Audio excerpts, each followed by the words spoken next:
quand j'avais un objectif, en tête sur le 10 kilomètres, je voulais faire 36 minutes et les séances, elles passaient pas. Du coup, beh, là, tu te remets pas mal en question, en fait. Bah, dans tout son questionnement, déjà avant de se lancer, parce que moi je travaillais avec lui, donc tous les jours j'étais avec lui, donc on discutait pas mal. Donc oui, il s'est quand même beaucoup questionné, savoir s'il était en forme pour certaines courses, ouais, il y a eu plein de moments de doute. Alors, sur les courses, oui, il y a souvent des moments de doute. Bastien étant pâtissier, c'était compliqué parce qu'il se lève tôt, il a ses après-midi, mais moi je suis infirmière, je travaille en 12 heures et c'était un peu compliqué à articuler tout ça, où on était un peu en décalage horaire des fois, J'ai une femme qui comprend, ce que je fais et sinon j'aurais pas pu le faire, sans elle, en fait. mais là maintenant qu'il est voué à uniquement au trail, moi ça va beaucoup mieux. Je vis beaucoup mieux, je trouve que c'est plus facile à gérer dans le quotidien, surtout depuis qu'on a Jules. J'ai moins de pression mentale.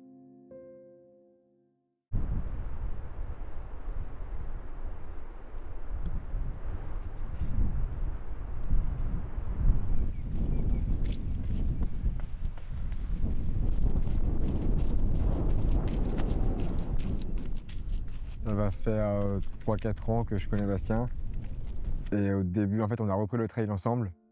Donc on s'est mis sur un premier petit trail de 30 kilomètres et lui, il en avait déjà fait, donc il a repris assez vite son niveau, puis il a fait qu'augmenter, et au fur et à mesure, j'arrivais plus à le suivre dans les sorties longues.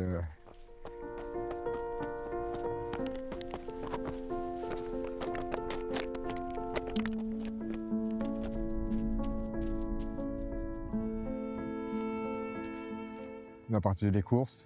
Alors partager, c'est un grand mot parce que moi je suis derrière, lui il est devant. Mais oui, plein de courses et plein d'entraînements, du fractionné, des sorties longues, plein de bons moments.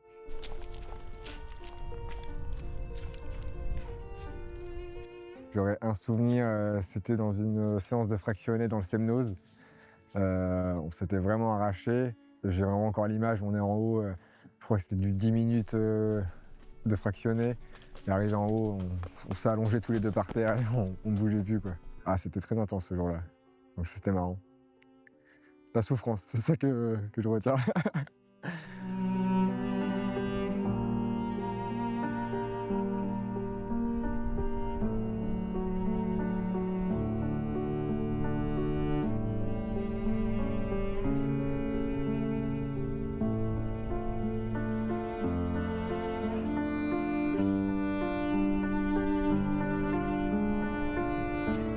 On s'est souvent perdu parce que Bastien est une catastrophe avec une montre GPS.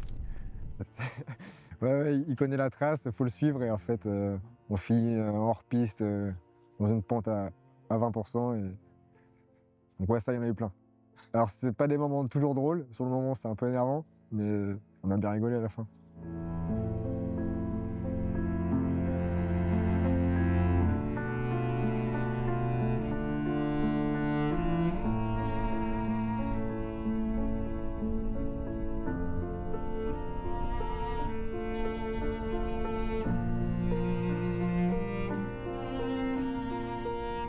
J'essaye d'être présent sur chaque course ou chaque moment important de son évolution.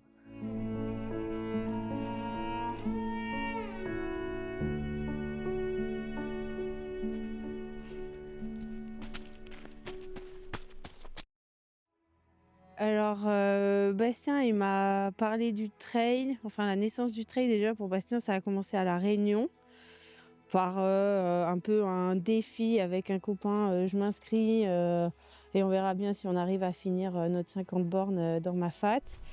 Et puis, finalement, de fil en aiguille, j'ai découvert une nouvelle passion.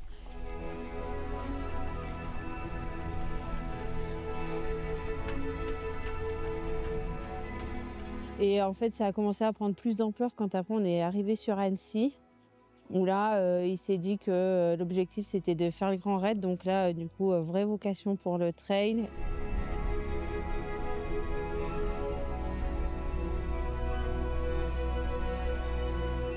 plus de sérieux dans les entraînements, plus de régularité aussi. Donc il a commencé à prendre un coach et puis moi je suis intervenue en soutien moral et aussi pour les ravitaillements parce que du coup voilà, il fallait de l'aide. Mais sinon, ouais, je l'ai toujours soutenu à fond, quelle que soit la longueur du trail, l'idée. Et souvent, on y va tous les deux et il y a ses parents qui se rajoutent de temps en temps. Alors, j'ai jamais trop peur pour Bastien pour ses courses. Je suis pas trop de nature stressée et après sur les courses, il est pas trop du genre à me donner des infos sur son état ou quoi que ce soit. Mais vu que je fais les courses avec lui et que ça fait quelques temps qu'on est ensemble, je le connais bien. J'arrive bien à voir quand ça va ou ça va pas.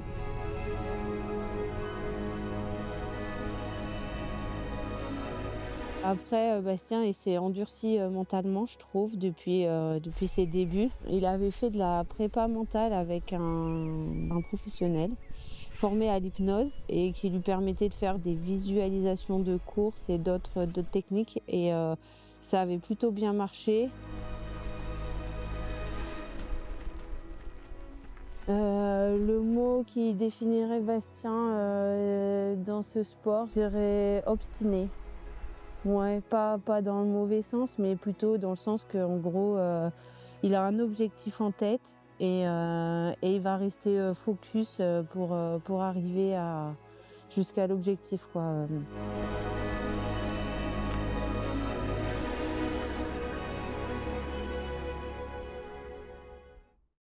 Du coup, j'ai choisi le trail du lac de Paladru.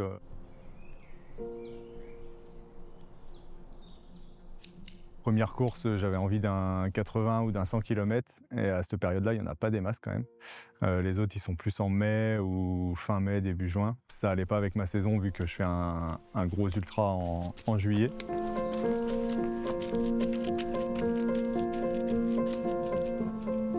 Ouais, c'est sûr que entre le 10 km et le 80 de Paladru, il y a un mois. Et du coup, la prépa du 10 km, elle était vachement axée route. J'ai fait très peu de trail pendant cette période. Par contre, j'allais 2 fois à la salle par semaine. Quand Flo, il m'a remis des séances de trail. Cette semaine, j'avais 2 fois 3 heures de trail à faire. J'avais des petits doutes. Puis au final, ça s'est très bien passé. Les gens m'ont bien répondu. Il y a eu quelques douleurs musculaires, mais sans plus. Donc au final, le renforcement musculaire, c'est hyper bénéfique, quoi.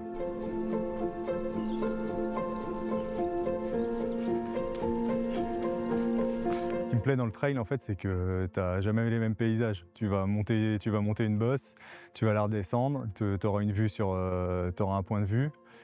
Sur une autre bosse, tu auras encore un autre point de vue. Et en fait, dans le trail, c'est plus un voyage avec toi-même que sur une course sur route. Alors, j'en ai pas fait beaucoup, j'en ai fait qu'une. J'ai fait un 10 km. C'est juste, tu essayes de rallier l'arrivée. Tu vas me dire en trail aussi, mais je trouve que c'est plus un voyage sur le trail.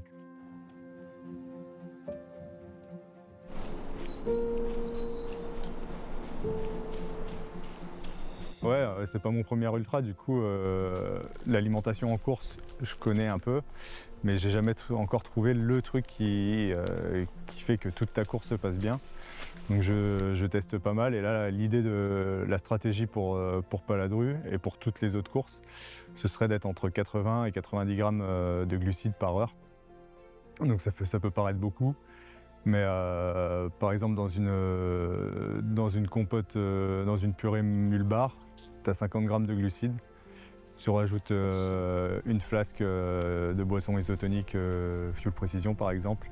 Tu as 30 grammes de glucides, tu y es, tu es à 80. Donc voilà, pour l'instant, je fais des tests. Je ne sais pas encore sur quoi je partirai sur le 80 km, mais je pense que ce sera Mulbar et Fuel Précision.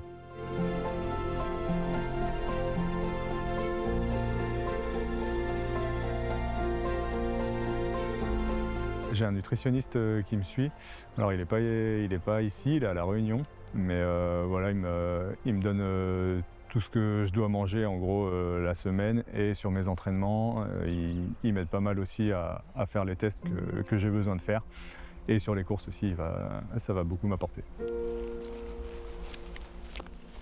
Du coup, la stratégie, c'est pas mon premier ultra, du coup, je sais comment me gérer, je commence à connaître mon corps.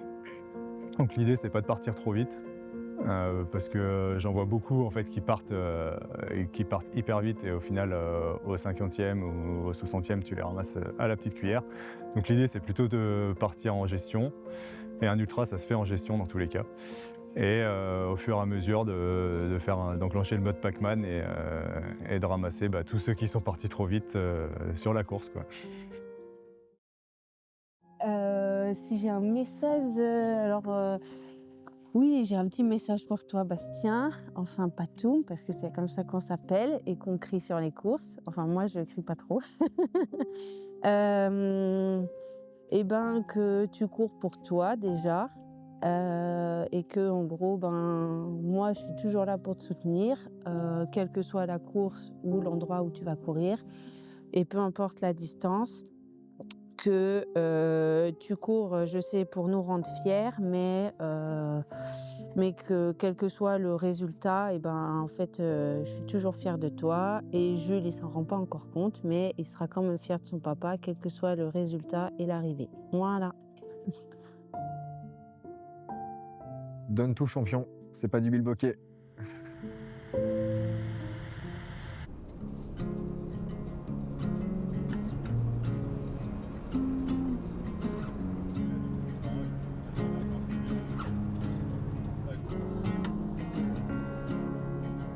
Quand je fais une course niveau organisation des ravitaux, je laisse rien au hasard. Mais pour la logistique, c'est une autre histoire. Il y avait un camping juste au pied du départ, c'était parfait, sauf qu'en s'y prenant un peu à l'arrache et en plein week-end de Pâques, forcément c'était complet. Du coup, on a trouvé un autre camping à 20 minutes. Franchement, ça fait le taf, pas trop de route, c'est calme, et puis on est bien installé. Mes parents sont là, Laurine aussi, tout le monde est prêt à vivre la course à fond, c'est cool. Mes parents ont fait la route depuis la Bretagne juste pour être là, donc ouais, j'avais vraiment à cœur de lancer bien la saison.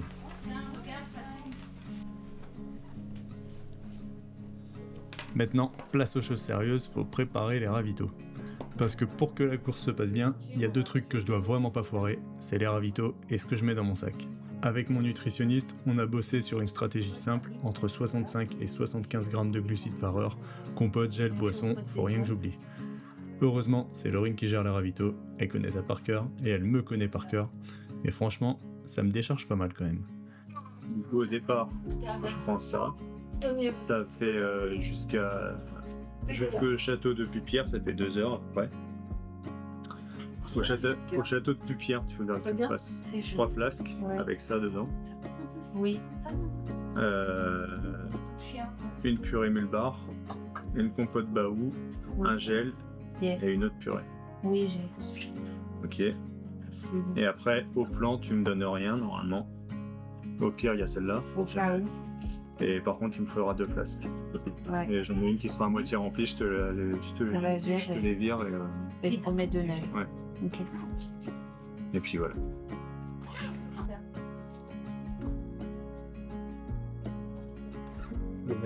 Du coup, il y a un débat qui s'est posé, est-ce que je pars en manche longue demain ou en manche courte ? On est en avril, je sais qu'il peut faire chaud, mais bon, à 6h du mat, ça va cailler quand même. Donc je pars en manche longue, peut-être qu'à 10-11h j'aurai un peu chaud, mais entre transpirer un peu et me la geler dès le départ, le chaud est vite fait. J'en avais pris. Ça va vite, ça, non ?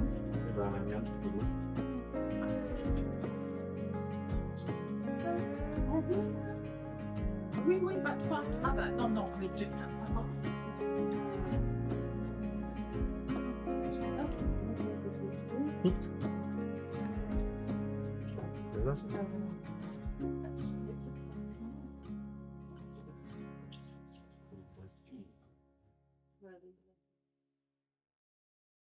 Il est 4h15, le réveil il pique un peu, je vais pas te mentir. Mais bon, direction le petit-déj. À la base, le nutritionniste m'avait calé des pancakes, c'était carré. Mais bon, j'ai vu les crêpes que mes parents avaient ramenées de Bretagne. Les pancakes ils sont passés vite au second plan, donc ce matin ce sera crêpes et café. Mais franchement, ça fera largement l'affaire. Et je prends aussi une flasque avec une pastille d'électrolyte pour bien commencer à m'hydrater avant la course. Bon, c'est l'heure de s'habiller. Donc le manche longue comme prévu, le petit short,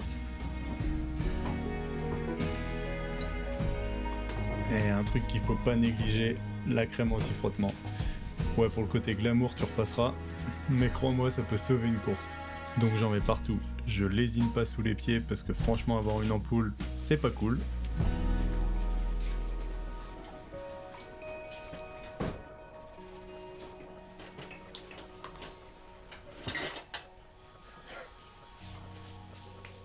Et puis franchement, je vais pas lésiner dans le caleçon parce que un jour j'ai eu une irritation à cet endroit-là et c'était vraiment pas cool. Donc là, j'en mets à fond. Et bonjour à tous. Élie Toro, votre directeur de course. Ça y est, le premier départ de l'année, on y est.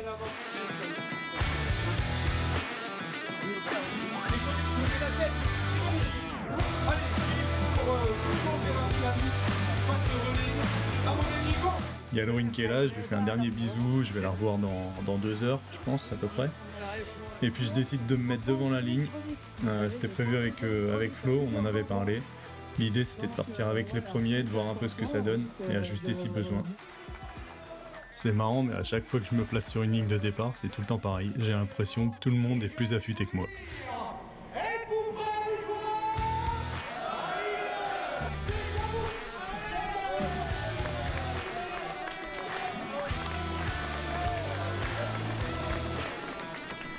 Ça y est, le départ est donné. Je savais que ça allait partir vite, mais à chaque fois, je me fais avoir.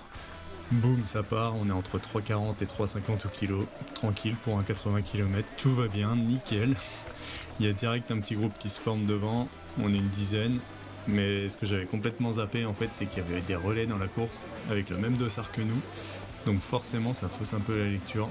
Tu sais pas trop qui est là pour tout faire, ou juste un bout. Et puis au bout de 5-6 bornes, je me dis ok, on va se calmer un peu.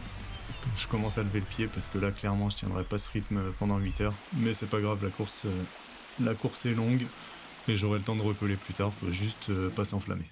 Donc j'arrive au premier ravito, au château de Pupetière, et franchement à ce moment-là, je suis bien, je me sens vraiment bien.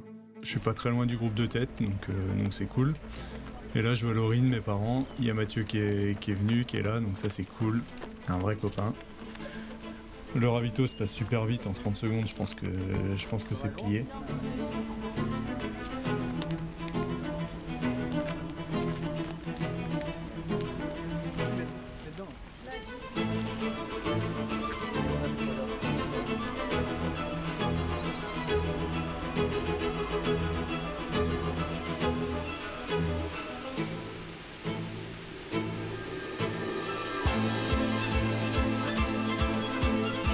Je repars direct et là il y a une belle montée qui arrive après et je commence à sentir un truc un peu bizarre dans les jambes, tu sais, cette sensation où tu sens que tes mollets ils sont à 2 doigts de crisper, genre la crampe qui te guette. Donc je me dis ok, on va pas forcer, on va lever le pied un peu et puis je vais voir comment ça évolue.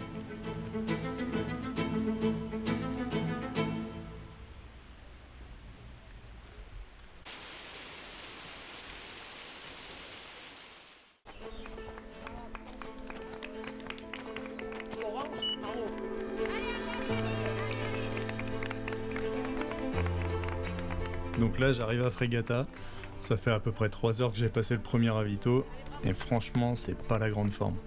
Je croise des bénévoles qui me disent que je suis 12e et là honnêtement ça me met un petit coup derrière la tête. Je pensais être mieux placé, donc ouais moralement ça me fait mal un peu.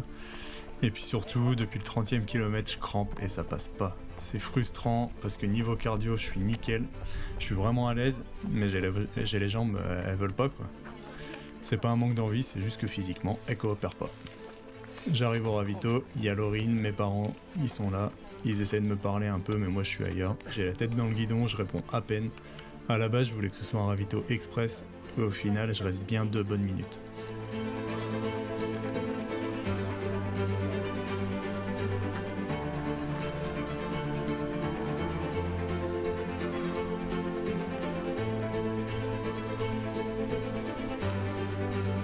J'ai besoin de souffler, de manger un petit truc, même si ça passe moyen, et de me recentrer un peu. Heureusement, Laurine m'a pris de l'ice tea. Franchement, ça fait du bien, c'est le petit réconfort du moment. Je me dis que je suis encore dans les temps pour faire 8 heures, c'était mon objectif initial, donc faut que je me raccroche à ça. Le classement, j'essaye de l'oublier, c'est pas facile, mais bon, l'objectif, c'est les 8 heures. Et puis les crampes. Dès que je vois de l'eau ou une rivière, je me fous dedans, j'essaye de refroidir un peu les jambes, mais bon, ça tient un quart d'heure et ça revient. J'ai pris du sel, j'ai tout essayé, mais rien n'y fait. Ce qui est frustrant, c'est que dans les descentes, je me sens bien, même très bien, je descends vraiment propre, j'ai des bonnes sensations, sur le plat aussi, j'avance bien. Mais les montées, c'est là que je bloque, c'est là que les crampes elles se réveillent. Et mentalement, je sens que si ça continue comme ça jusqu'à la fin, ça va être long, ça va être même très très long.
Ouais, c'est bien, c'est solide.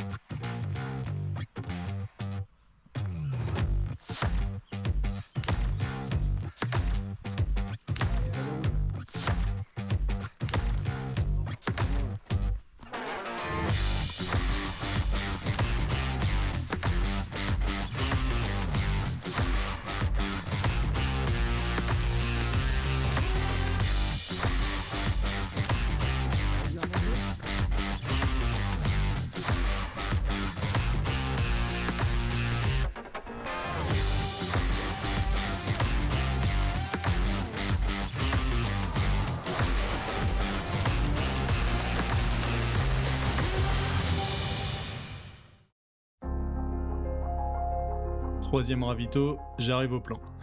Ça fait environ 1h30 que j'ai quitté Fregata, et là ça va beaucoup mieux. Après Fregata, j'ai encore eu des crampes, mais là elles sont presque parties, je sens que je reprends le dessus. Et il y a un truc qui m'a bien boosté, j'ai retrouvé un gars que je pensais plus jamais revoir, et en plus on m'annonce que je suis pas 12ème comme je croyais, mais 7 ou 8ème. Autant te dire que mentalement là, ça m'a rechargé direct. Ce mec là il envoyait dans les montées, il me reprenait à chaque fois, moi je le reprenais dans les descentes, on s'est un peu tiré la bourre, et là juste avant le ravito je l'ai repris dans une montée, donc je me dis que j'ai peut-être un petit truc à jouer. Je suis mieux que lui, et là j'ai envie d'attaquer. Sur ce ravito j'ai eu de la chance, parce que juste après mon passage il n'y avait plus d'eau, timing parfait, je reste à peine 1 minute, Mathieu me file un coup de main pour remplir mes flasques, et hop, ça repart. On repart avec le gars, et là mentalement je suis chaud, je suis déterminé à aller chercher cette arrivée. Les crampes, je les sens quasiment plus, comme quoi quand le mental revient, le corps suit.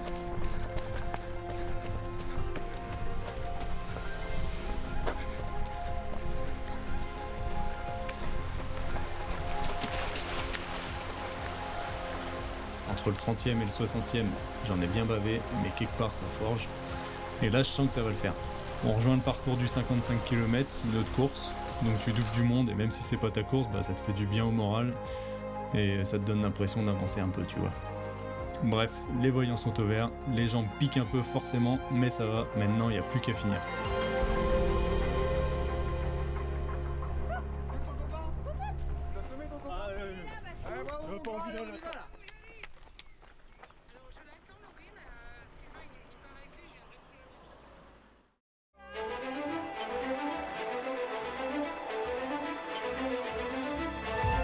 Ça y est, l'arrivée est là.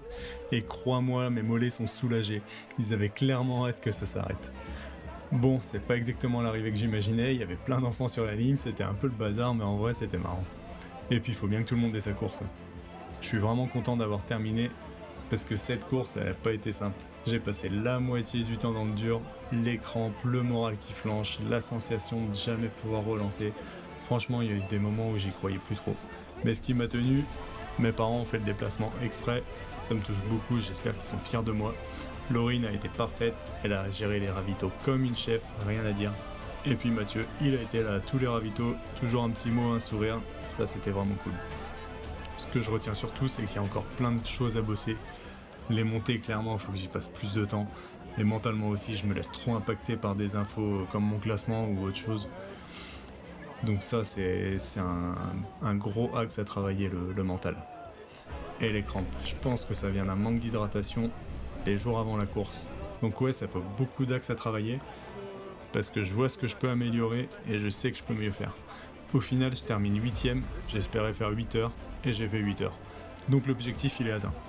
Clairement, en gérant différemment certains trucs, je pense que je peux gratter 10-15 minutes, mais voilà, 8ème, c'est mon premier top 10, et ça fait plaisir.